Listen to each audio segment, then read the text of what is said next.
Namo Arantanam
Hello. Can you hear me now? Aditi, can you tell me? Can you hear me? Yeah, now, yes, this is a lot better. I think there were 2 microphones on it before. Okay. Now we're just to yours, which is perfect. Okay, thanks. Thank you. So last time we had stopped at this point.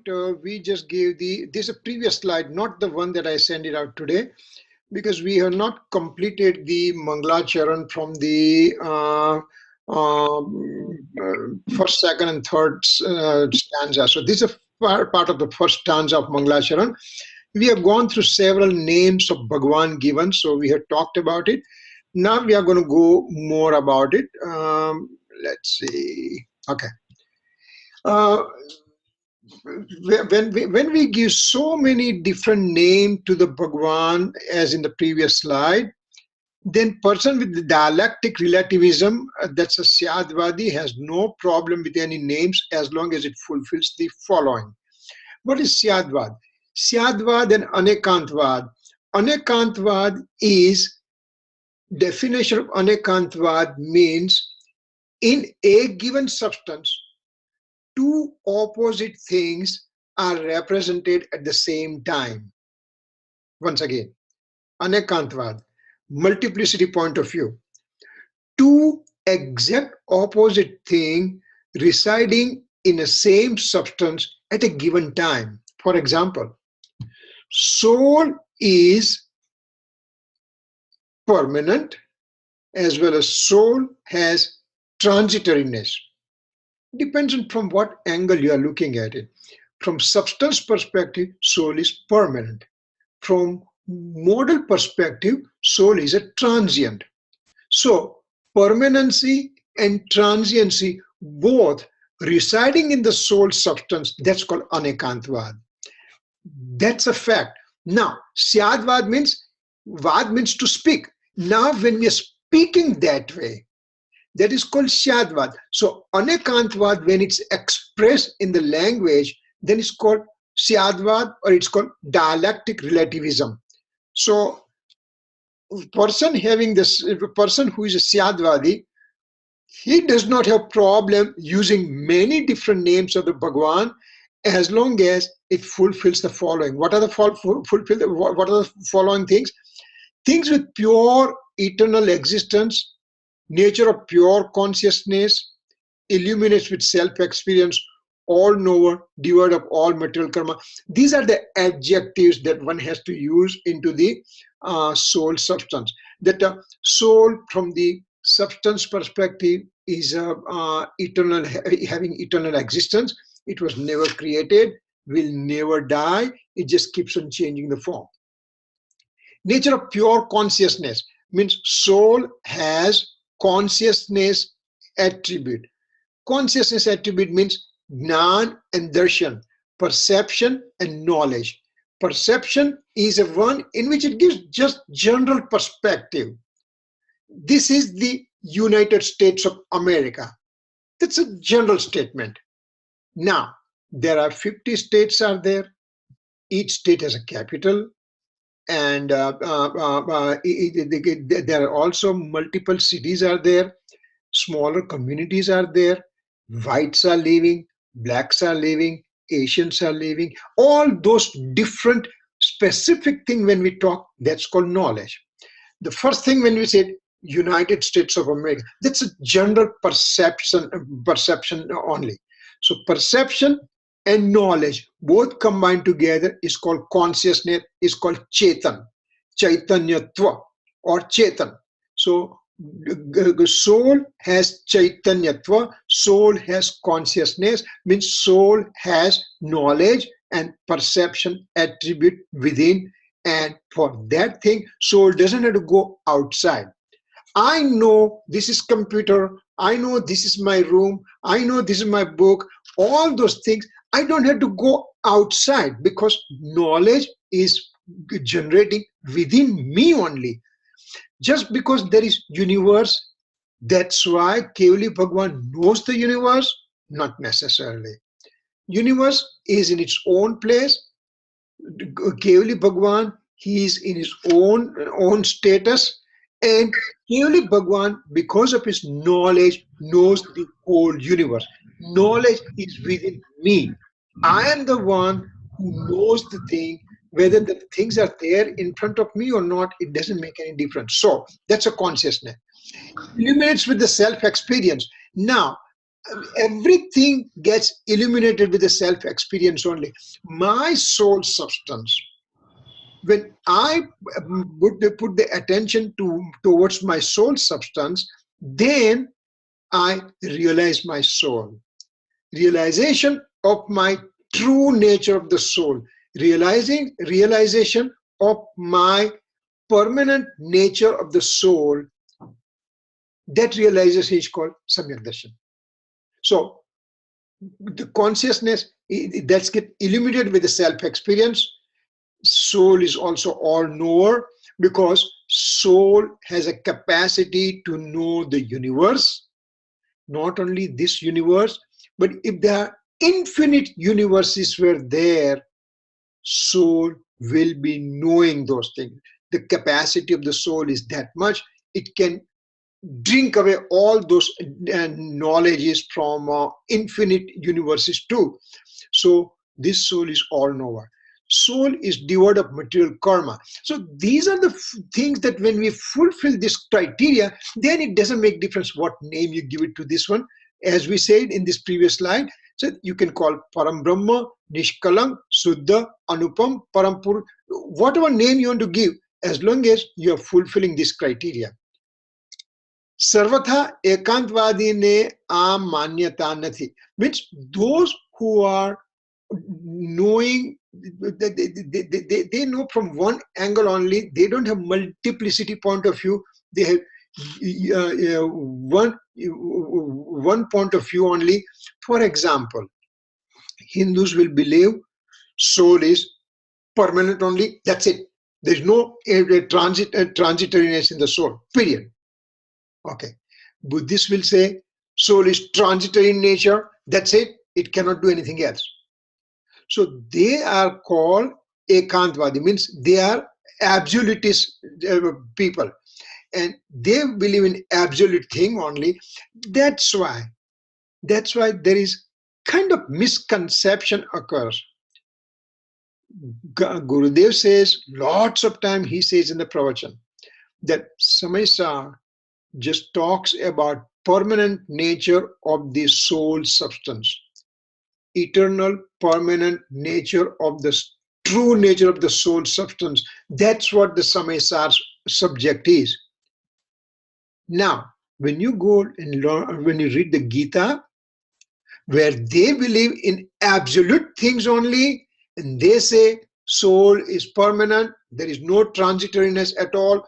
So if somebody reads Gita and somebody reads Samaysar, they say, oh, there's the same thing here, because Gita says soul is permanent, Samaysar says soul is permanent. So what's the difference? Vast difference is there, because as we said over here, that the Jainism is a Syadvadi, is a dialectic relativism, while the Hinduism will be seen is an absolutist doctrine. So permanent point of view, yes, but soul is not only permanent according to Jainism. Soul is also in transitoriness from modal perspective. So soul is a reason for its own existence, and soul is a reason for its own modes generation. This part is not mentioned in the Gita. So one does not have to get carried away and just say, oh yeah, everything is same, I believe this is true, this is true, this. No, Jainism does not believe that way.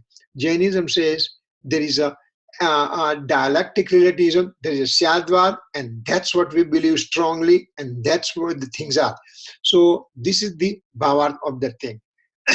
Now, Magalacharan, when we just say Namah Samaysaraya Swanu Bhutya Chakasate Chitsubha Bhavaya Sarva Bhavantarachide, I want everybody to remember that stanza by heart. And if you want, I'll just send it out the English transliteration of that one. But that's the most important stanza, because that is giving the real essence of the whole Samaysar in those two lines that is Amrit Chandracharya wrote down. So he has done a great service. For last 3 times we are talking same stanza again and again, because it's so having so deep meaning. It's a whole essence of 415 stanza within 2 lines only is given.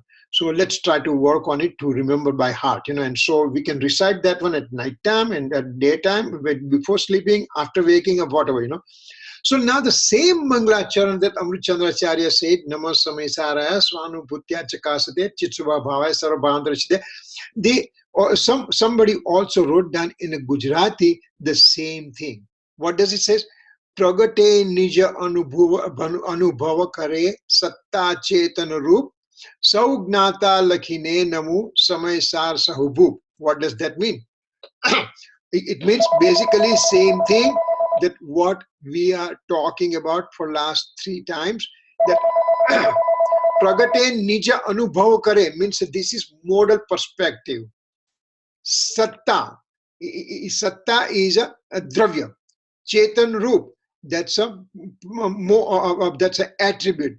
Saugnata Lakhine Namu means I also know it, everything else of the universe also, and that's why this Samaysar I bow down. So basically the same thing what Sanskrit says, this is what it says in Gujarati. Now this was Kalash number 1, means Magalacharan Amrit Chandracharya wrote down for Samaysar. Remember, Samaysar has 2 things. Gurudev Kanji Swami said that Samaysar originally written by Kunkundacharya Dev. About 1 BC, about right now 2100 years back, basically, Kunkund Swami, with his own body, because he's a monk and he had an extraordinary capacity. So with his own capacity, he went from here to Magalacharan, where Simanda Swami is giving discourses right now. Simanda Swami is there since 18th Bhagwan, in our 18th Bhagwan, Arnath Bhagwan time, he was born, and from next 24 Tirthankars, on 13th Tirthankar time, Simanta Swami will go to the nirvana, means will go to the moksha. So he is there for millions and millions and millions of years. So now Kunkun Swami, with his own capacity, went to Magalacharan and he listened to Simanta Swami. And when Simanta Swami is not giving any Omkar Dhvani, then rest of the time Kunkun Acharya Dev talked to the first disciple and other Kevali Bhagwans and everybody, and he had his doubts cleared out. Then he came back and he wrote down Samaysar.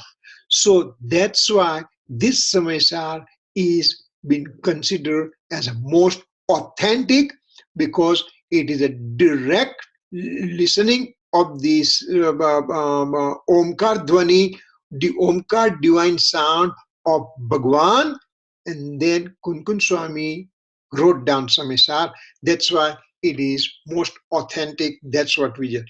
Everything else are not been considered authentic because they are done by kalpana. Kalpana means they are just by imagination of somebody and they wrote down the scripture. So Gurudev was very steadfast, telling that whatever Kunkun Swami wrote down, that's a fact. Everything else, he said he doesn't believe that one. Anyway, so now that Kunkun Swami wrote down 415 stanza on a palm leaf, he will write down, leave those leaves there, he'll walk out. So some of the mumukshus, they got hold of all these things and they are still preserved. They are still preserved in Mulbadri, which is in a Karnataka state, which is near Mangalore. If somebody needs, if you're going to travel someday, make sure that you go to this place and ask them. They'll show you those original literature, 2100 years old. So Kunkun Swami wrote down 415 stanza. Then after about 1000 years, Amrit Chandracharya Dev came and he wrote down critics on this one. And whatever Amrit Chandracharya wrote down critics, that is called Kalash. Kalash means what? Kalash means the dome of a temple. When you go to a temple, on the dome there is a golden color shikhar is there, golden colored dome is there, and that is called Kalash. As a temple gets its glory with his Kalash, same way Samaysar gets its glory with this Kalash that Amrit Chandracharya wrote down. There are about 289 Kalash that he wrote down. The 278 Kalash he wrote down. So now, what Gurudev Kanji Swami was saying, that it appears as if Amrit Chandracharya went into the heart of Kunkun Swami and then he found out what exactly Kunkun Swami wanted to convey, and then he wrote down this Kalash accordingly. So first Kalash, as we said, Namo Samaysaraya Swanuputya Chakasate Chitsubha Bhavaya Sarva Bhavantara Chide. That was first Kalash. Now Amrit Chandracharya writes down second Kalash. Remember, first Kalash, he is bowing down to liberated soul, means Siddha Bhagwan, Aryan Bhagwan and Siddha Bhagwan, he is bowing down. So first one was bowing down to Aryan and Siddha, means Dev. Second is, this is a second stanza, which is for the Shastra, and third one will be Guru. In Jain philosophy, Dev, Shastra, Guru, Omniscient Lord, Holy Scripture, and enlightened monks, they are the most important entity playing part in my spirituality. My spirituality gets shaped by these three entities: Omniscient Lord, Holy Scripture, and enlightened true teachers. So here first he gave his salutation to the Aryan Bhagwan, and that's Dev. Now this is second stanza. he is giving salutation to Saraswati, means he is giving salutation to the scripture, holy scripture. Ananta dharmanastatvam pasyanti pratyagatmanam anekantamai murtir nityameva prakasatam. What does it mean? Here it says Saraswati. Saraswati means right knowledge. Right knowledge means samyagnan.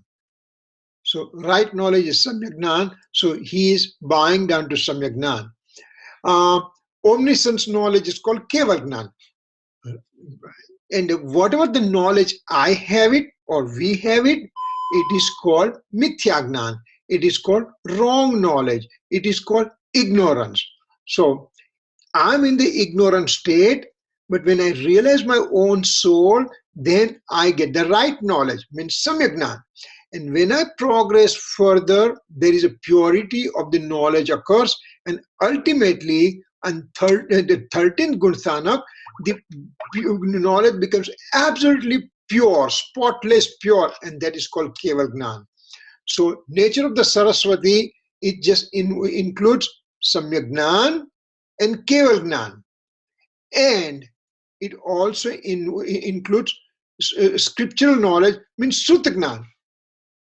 Keli Bhagwan, omniscient Lord, and our holy true teachers, they write the scriptures. So the scriptures give the message to me. Scripture are the vehicle through which I read the mind of Kevali Bhagwan, I read the mind of omniscient Lord, and I also read the mind of my holy true teachers. So scriptural knowledge is also part of the Saraswati. They all show the real nature of infinite attributes of the soul. Right knowledge, omniscience knowledge, and scriptural knowledge. All those three entities, they show me the infinite attributes of my soul. I'm loaded with infinite attributes. As we talked before, how many attributes I have it? Number one, souls are infinite in nature. What does infinite means? We have to just, actually our mind is so limited, our intellect is so limited, we cannot fathom the nature of infinite. But imagine how many living beings in this universe are there? They're infinite in number. What is this infinite? We'll give one example.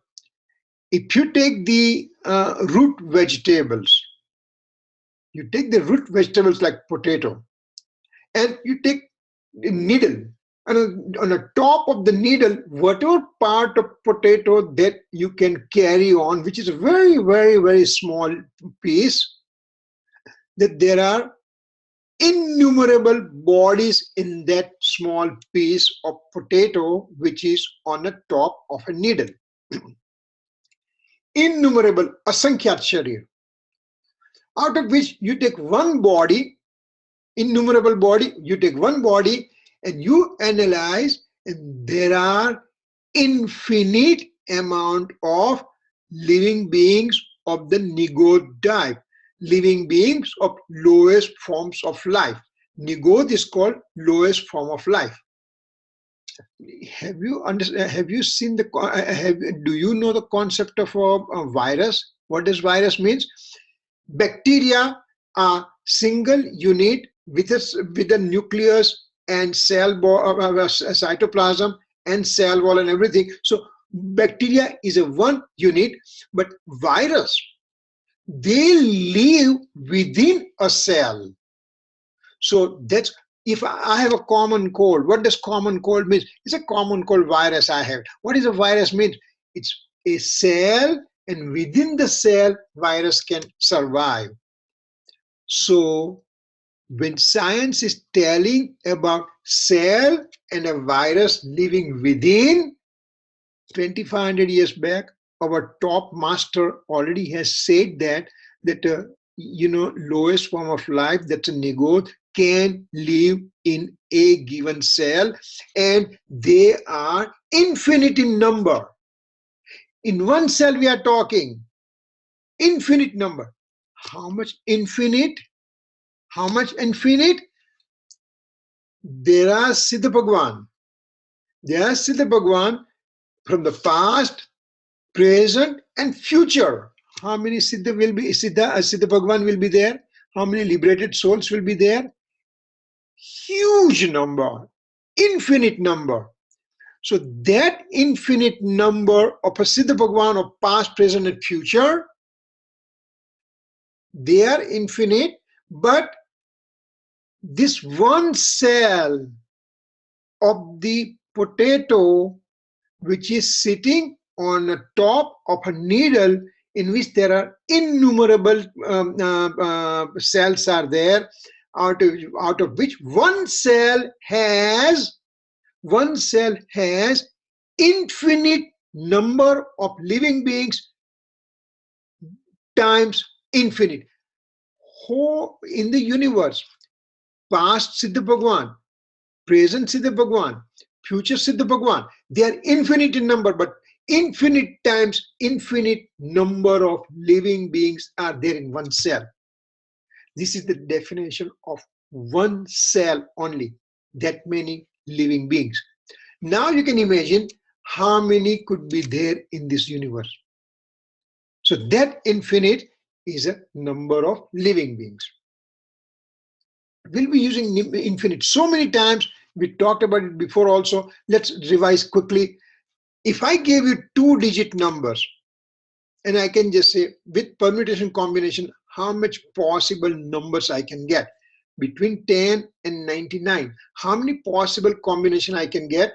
So I can get total 89 combination. 2-digit numbers. 3 digits number. How many I can get it? 999 minus 100. So 899 possible combination I can get in 3 digits number. What about the 4 digits, 5 digits, 6 digits, 7 digits, infinite? So how many possible combination infinite can be there? Infinite combination can be there. So as we say that the souls in the universe are infinite numbers, the matter particles are infinite times infinite in numbers.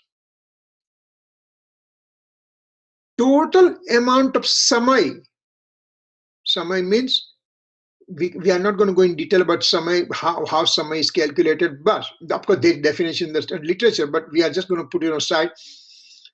In a blink of an eye, innumerable amount of samay pass by. So now you start counting samay from time infinite in the past to the time immortal in the future. How many samays are there? Souls are infinite, matter particles are in time infinite times infinite. 3 काल के समय, past, present, and future time units are infinite times infinite times infinite. Bear with me, we will come to the point. Now you take the space, the minimal part of the space. I have this cube over here, and if I divide this cube into 2 and further into 2 and further into 2, and I come to a point in which I can't make 2 pieces of that teeny tiny small things, that is called one pradesh, one space point. The Akash has a huge amount of space points. How much? Infinite souls, infinite matter, infinite 3 times, 3 times of the 3 times. Then Akash has a 4th infinite. What about how many attributes I have within me? That's number 5th infinite. Are you getting the point? How many attributes I have within me? Huge amount of attributes I have it.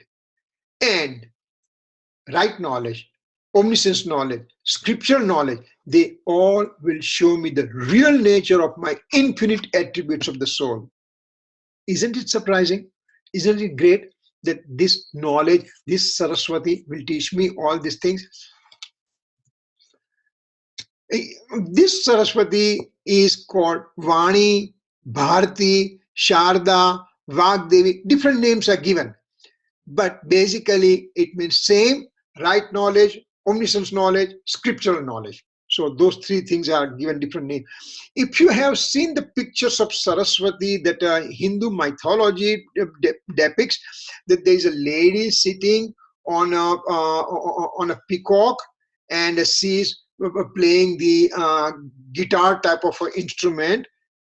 That is not Saraswati.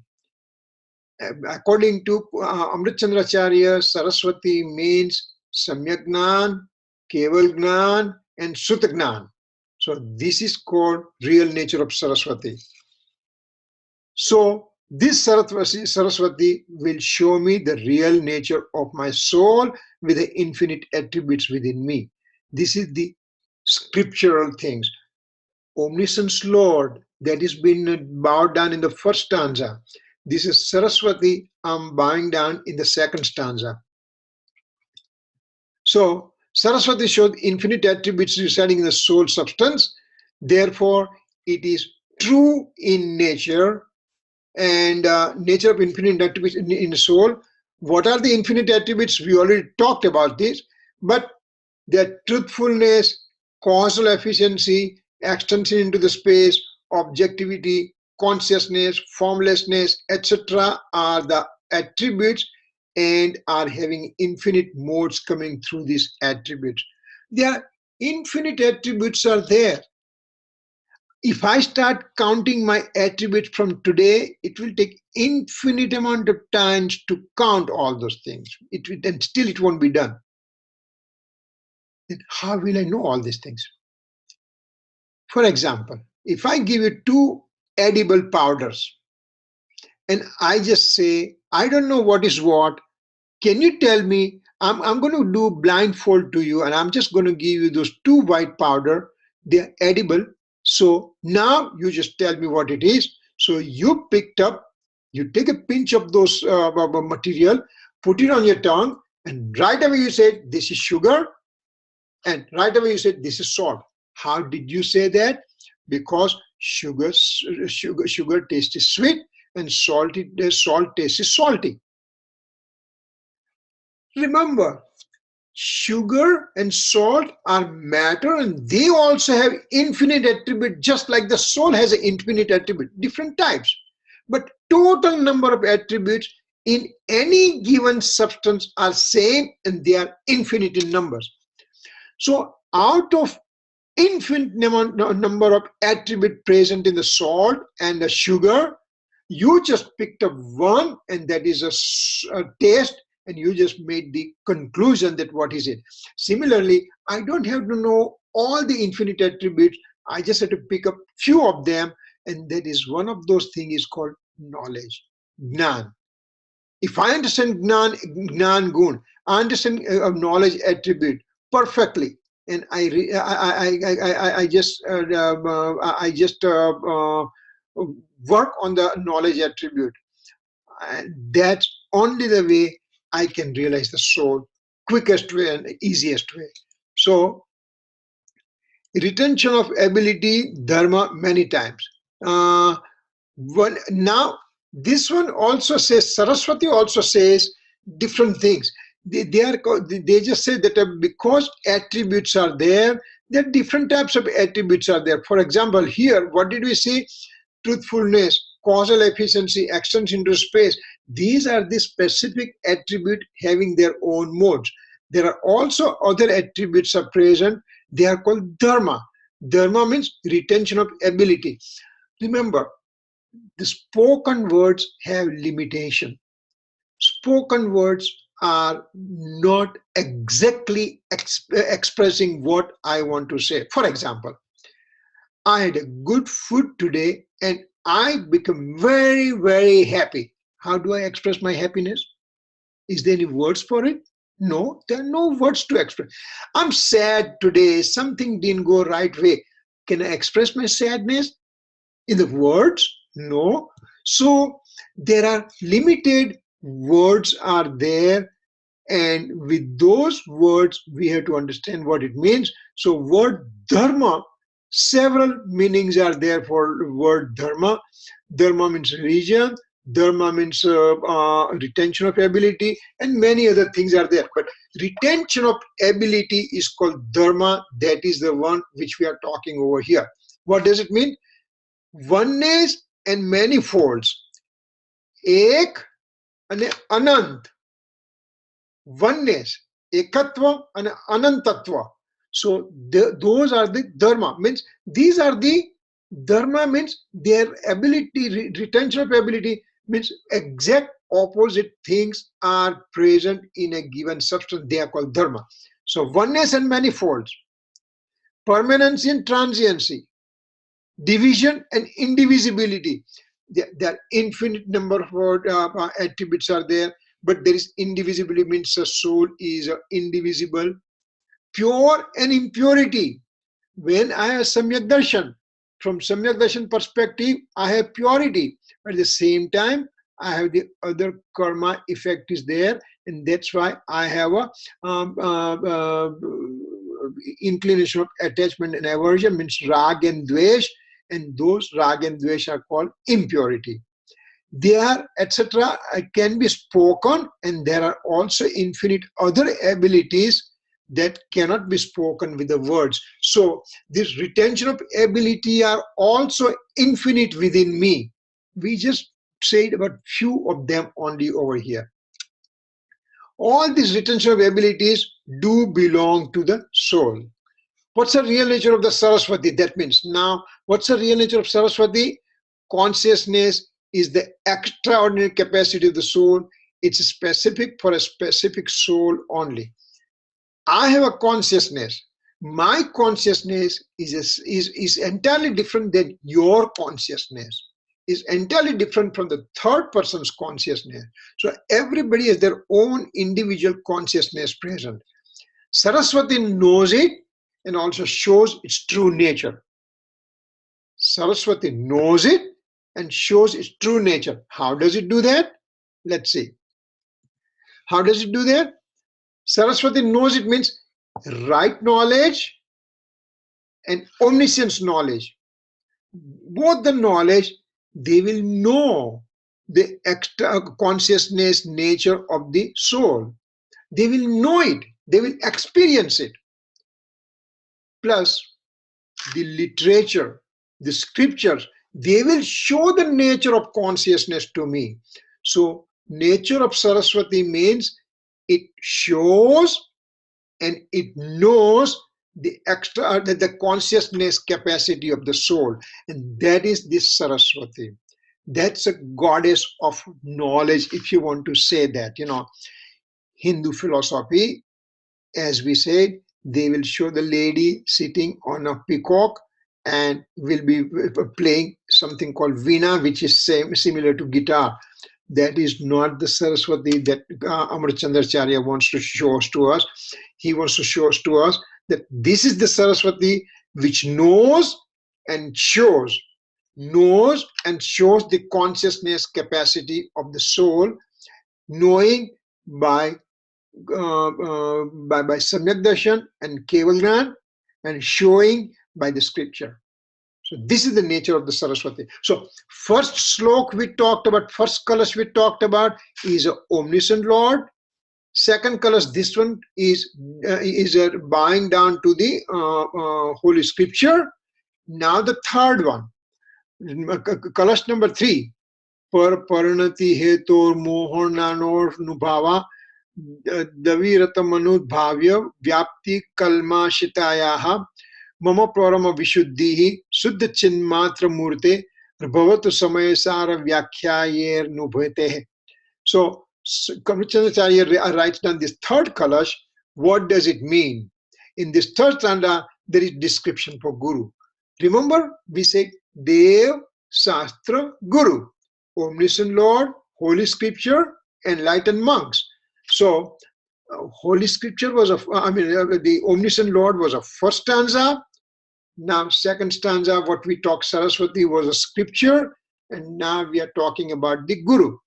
In this Guru, Amritchandracharya doesn't want to say that, hey, I am the Guru. He doesn't want to say that. So he is talking in different pattern. Let's see what he wants to say in that slok that we just read. Author Amritchandacharya describes himself. What does he say? He's the writer of the scriptural critics. He wishes to remove all the impurities and to obtain complete purity from within. Remember, he is a monk on 6th and 7th Gunsthanak. He has an intense increase in the purity within him. He is experiencing his soul. Prachur swasambhe, there is a word coming. Prachur means intense experiencing the soul is going on. But still he has slight impurity within him. Those who know the Gunsthanak very well, they know that there is still presence of Sanjval and Kashai present. Sanjval and Kashai means very, very microscopic, teeny tiny impurity present in the monk state. And so Amritchandracharya says, I'm full of impurity and I wish to remove all my impurity. Remember, this person, this Amritchandracharya, who is in 6th and 7th Gunsthanak, within no time, he possibly can get Keval Gnan. And what he says, I'm full of impurity. That's what he just tells. Now, that impurity is so minimum that if you draw a line on a water, the line gets carried forward, but as soon as you keep going on the back, the line gets washed away. That kind of impurity is present, and Amritchandracharya says, "Oh, I'm full of impurity." So he just shows himself as kind of very. I mean, he just doesn't get overwhelmed with his monkhood status, but he still says, "I have to do my personal effort to remove all my impurity from within me." Excuse me. So author wishes that as a result of him writing the critics of Samaysar, he is wishing to have his altered modification to get removed. Remember those teeny tiny impurities, line drawing, the front line going on, back get washed away. That kind of altered modification he has, he wants to get it removed. Excuse me. He does not want fame. He doesn't want any material benefit or having someone worship him. He doesn't care for it because, he has destroyed all his ego and everything. He doesn't care for all those things. He just simply wants to stay within his true nature, and by that way, he wants to remove all his altered modifications, and he doesn't want to have somebody worship him also, So this kind of thing is his wishing. He knows that this altered modification occurred as a result of fruition of the deluding karma acting as an instrumental cause. Now remember, karma doesn't do anything to anybody. Today Vibhuti was talking to me and she said she went to listen to somebody's lecture, and the question was asked that what karma are the one gives maximum trouble to a given living being. Question again. What out of 8 types of karma, what kind of material karma gives max trouble to a given soul? Can somebody try to give me the answer?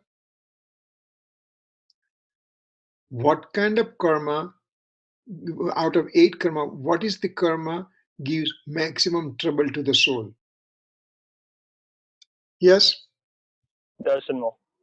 Darshan, okay. Anybody else? Anybody else wants to try? Remember, material karma are the matter. I'm the Chetan. I'm consciousness. I am my own problem. Karma cannot do anything to me. They are merely instrumental cause. When I'm in the deluded state myself, then the karma are simply present there. Karma has not done anything to me. So yes, from one perspective, you can say that monia karma, but ultimately nobody can do anything to me. I am responsible for all my goods and bad things.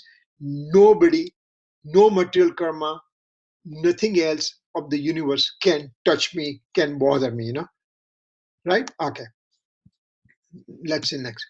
Further, he knows that from the substantial perspective, he is eternal, pure, conscious element. He knows that I'm the pure state. From substance perspective, I'm the pure nature of the soul, and everything else happens in my mode, and those modes are going to get pure with my own personal efforts also. So this is the way he gave the description for all this this third stanza, in which rather than bowing down to guru and everything, what he says, he describes himself, that exactly what is his status. Even though he is guru, even though he's on 6th and 7th good sthanak, he's a enlightened monk, but he just says, I still am looking forward. I'm not looking back. I'm looking ahead, that I still have some impurity. I would like to, wash away my impurities. So that's what Amrit Chandracharya says in this third colors. Instead of bowing down to monk, he says, I'm the monk. I still have impurity. I'll purify myself and I'll go ahead. What happens? In this way, author Sri Amrit Chandracharya wrote 3 stanzas as invocation of blessing. In the first, he recited nature of the omniscient Lord as well as the eternal true nature of the self. In the second stanza, the description of nature of the scripture that he gave, Saraswati. And in third stanza, he described the state of the enlightened monk like him. So this is the way he gives Magalacharan. Remember, as we said, everybody gives Magalacharan at the beginning of this stanza. Even when we start our Swadhay, we also sing Magalacharan. So till now, what we understood, there was a Magalacharan at the beginning of this scripture. Then Jaichandji Chabda, Pandit Jaichandji Chabda also wrote down critics of the Samaysar. So he gave this Magalacharan in the 6th stanza that we talked about in the past. And now Amrit Chandracharya also wrote down the Magalacharan, invocation of blessing, and he gave this 3 stanza to us. So by this way, what we learned so far, Jaichandji Chabda's Magalacharan, then Amrit Chandracharya's Magalacharan, and now when we start the Samaysar by itself, that we will be seeing the Magalacharan, the very first stanza, that Kunkun Swami also will be giving Magalacharan. So that's what we'll be going. So now we'll be going to today's slide that I sent it out. So let me bring those slides on so we can start that. Samaysar stanza 1.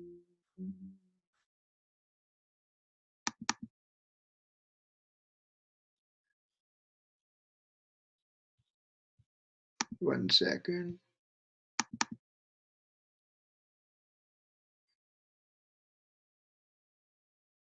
Okay, here we start from here now. So here, Samaysar, now we are starting real Samaysar right now. Today is a day. So until now, we were just talking preamble for the Samaysar. We are just getting warm up for the Samaysar, and now this Samaysar stanza 1 starts, and it will go up to 415 stanza. God forbid, sometime somewhere along the line we may finish, but at least we'll try as much as possible. Okay, so Samaysar stanza number, what it is? Sri Kunkun Acharya, they wrote down Samaysar in 1st century BC. There are 415 stanzas in this Samaysar. The very first stanza that we are going to talk now is a invocation of blessing as written by Sri Kunkun Acharya Dev. So he also gives his Magalacharan too. So that's what it is from Kunkun Swami's perspective. Now, there is some housekeeping rule that we have to understand, that the way Samaysar is been written is a stanza, and that stanza in a Prakrit language, that was the language which was the vernacular language of that time when Kunkun Swami was there. So stanza in Prakrit is there. Then Amritchandracharya, when he came about 1,000 years afterwards, then he translated that Prakrit stanza into Sanskrit slok. See what was happening. Prakrit was a language of the common people at the time, 2,000 years back, 2,100 years back. But then as the time passed by, there is lots of kind of a variation occurred in Prakrit and everything. So sometimes it was kind of difficult to perceive what exactly the word meaning. So at that time, Sanskrit was Amritchandracharya Dev's time, 1000 BC, 1000 AD. There was Sanskrit was very common, getting common. So he translated all this stanza into Sanskrit. So when we see Gatha, let's see quickly see that one. Okay, here it is. See, Vanditu Savaside Dhruva Machala Mano Vamam Ganim Padde Vachame Same Pahado Minado Suda Kevali Bhanidam. This is the one Kunkun Swami wrote down. And then underneath Vanditva Savasiddhanam Dhruva Machala Mano Patta Gati Praptan Vakshami Same Prabhutam Medam Aho Suta Kevali Bhanitam. That is a Sanskrit version. So when we see the stanza, we'll see the stanza in two forms, Prakrit and then Sanskrit. Okay. Then underneath the stanza, each word are picked up and there is a meaning of the stanza given in a short 2 lines. The meaning is given. What does author want to convey? Now, Amritchandracharya Dev wrote down Tika, means commentary on this one.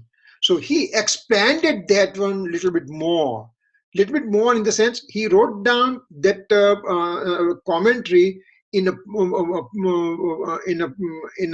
word form from the poetry. He changed it, and then detailed explanation, further clarification was done by Pandit Jaychandji Chabda, and that is called Bhavat. So Gatha is there, Gatharth is there, Tika is there, Bhavarth is there. We are not stopping there. Then, with our luck, we are so fortunate that Gurudev Kanji Swami received this Samaysar in his lifetime, and he was so overwhelmed that he says, "Aho, asastra ashariri thavanu sastra se." This scripture is going to make anybody siddha, anybody a liberated soul. That way, he accepted the Shastra. He started reading, and for several years, for 12 years, he did his own personal Swadhay with this Samaysar. Thereafter, first time he started talking about Samaysar, and with that thing, 19 times in 45 years of his career, 19 times Gurudev Kanji Swami gave the discourses on Samaysar at Songad. Every day, rain or shine, there will be reading for Samaysar.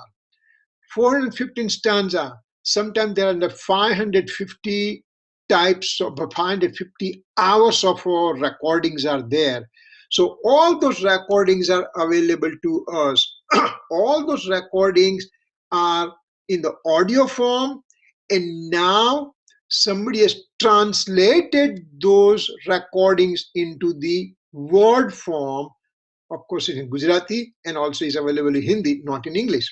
But So those are available today. So when we are going to talk about Samaysar, we'll be talking Gurudev Kanji Swami's detailed, super detailed explanation of each stanza. And it is a mind-boggling the way he really takes the meaning out of those stanza. And those are the things we are going to talk about it.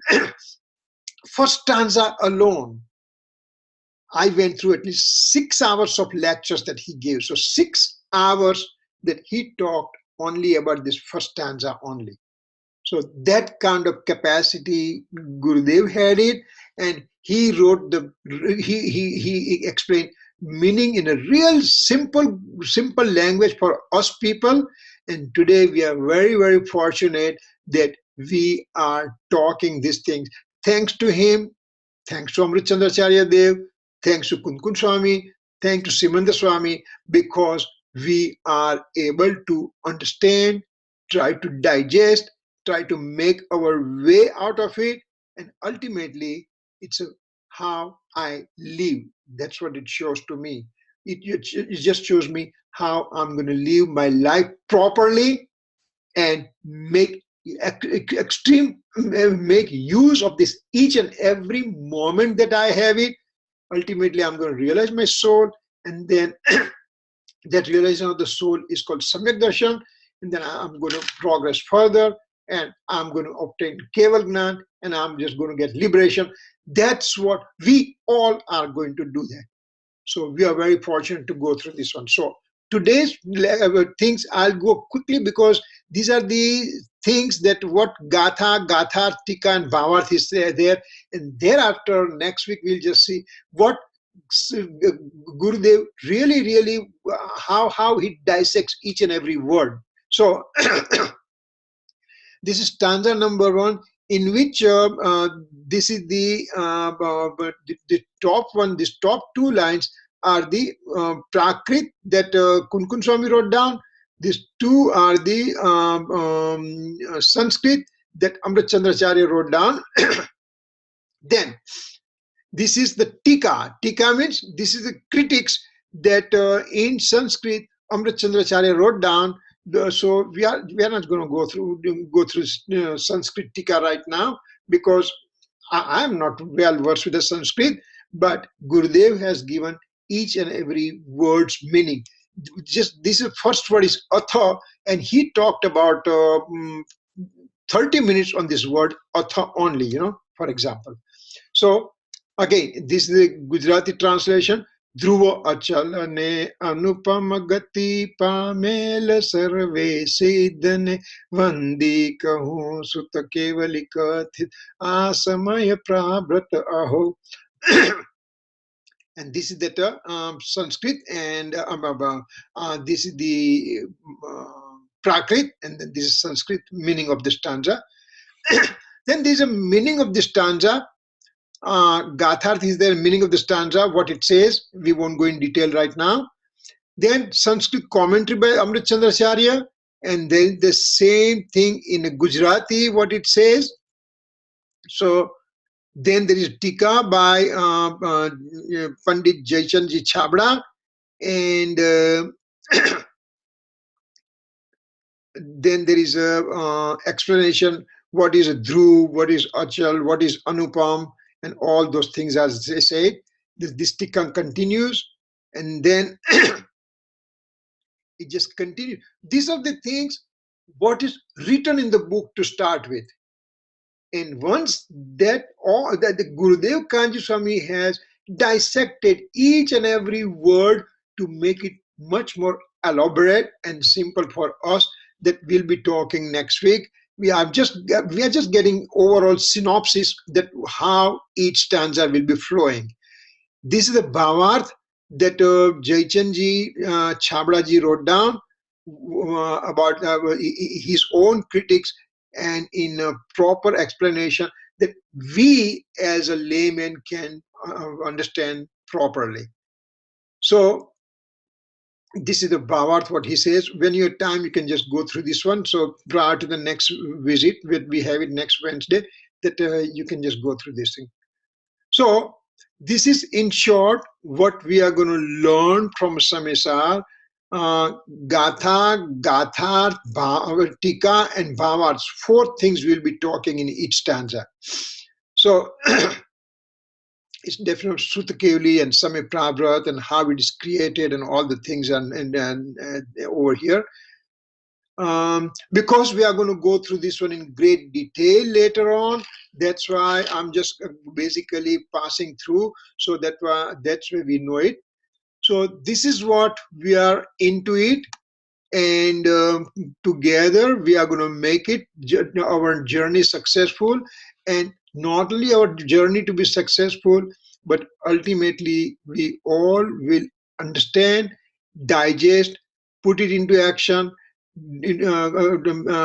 contemplate upon these facts and meditate upon it, and ultimately realize our own soul. And that is the whole aim of the exercise, is to how can I realize my own nature of the soul.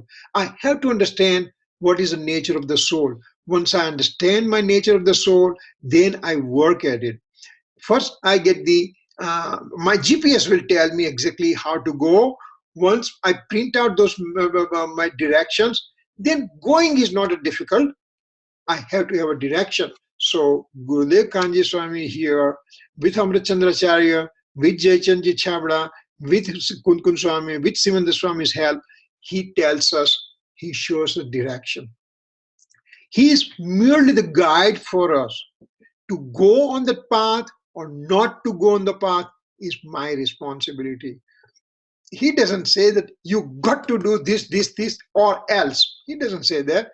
He simply says, you want to get this realization of the soul. This is the way I obtain it. This is the way you walk on it. This is the way you will achieve your goal also. So that's what we are gathered over here to achieve that ultimate thing. And I'm pretty sure that we all will ultimately obtain what we have started for, what we are thirsty about. So that's what it is. Any questions so far?